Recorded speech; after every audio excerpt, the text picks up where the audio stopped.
خواتین و حضرات السلام علیکم۔ اس سے پہلے ہم نے بات کی تھی کہ پاکستان اور ہندوستان کے درمیان 1965 میں 31 اگست، 1 ستمبر اور 2 ستمبر کو کشیدگی دن بدن بڑھتی جا رہی تھی۔ 3 ستمبر کا دن ایسا ہے جس میں پاک فضائیہ نے بہت مار کے مارے۔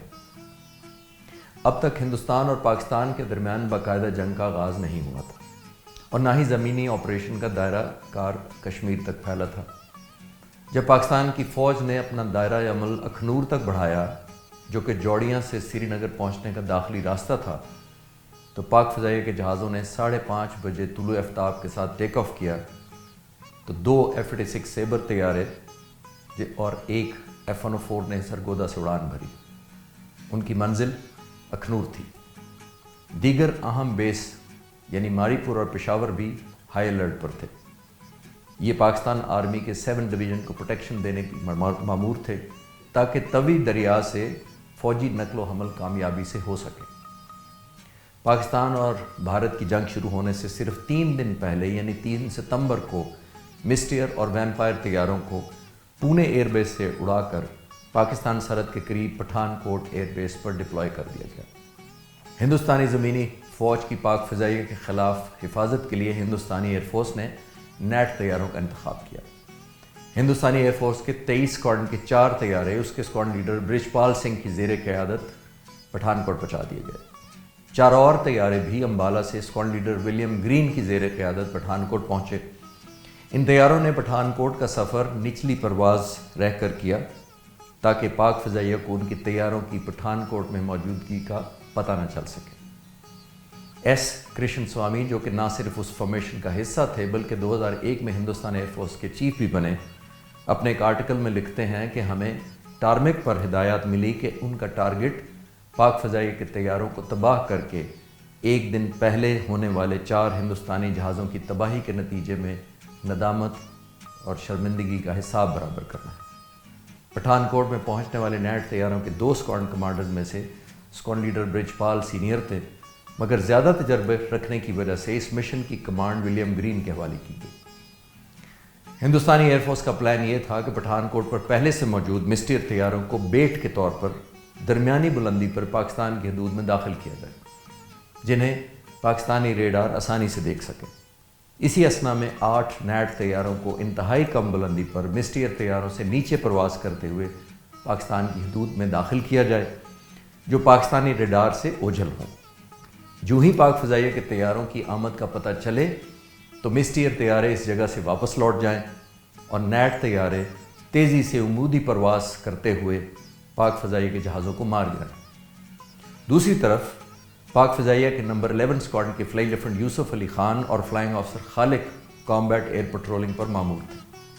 فلائی لیفٹیننٹ یوسف اور فلائنگ آفیسر خالق کا جب دشمن سے سامنا ہوا، جہاز میں ایک تکنیکی خرابی کی وجہ سے فلائنگ آفیسر خالق لڑائی میں حصہ نہ لے سکے اور فلائی لیفٹیننٹ یوسف کو تنہا 6 جہازوں کا مقابلہ کرنا پڑ گیا۔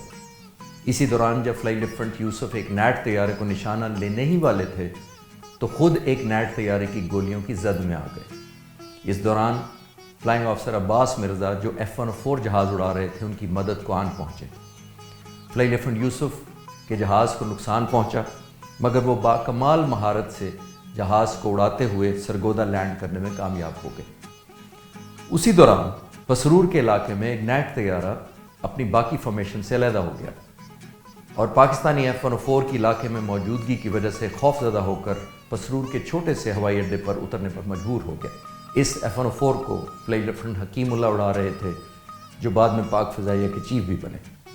ہندوستانی نیٹ ایئر کرافٹ پسرور میں لینڈنگ کے بعد ہندوستانی پائلٹ نے یہ دعویٰ کیا کہ انہوں نے جہاز میں خرابی کی وجہ سے پسرور کے رن وے پر جہاز اتارا ہے۔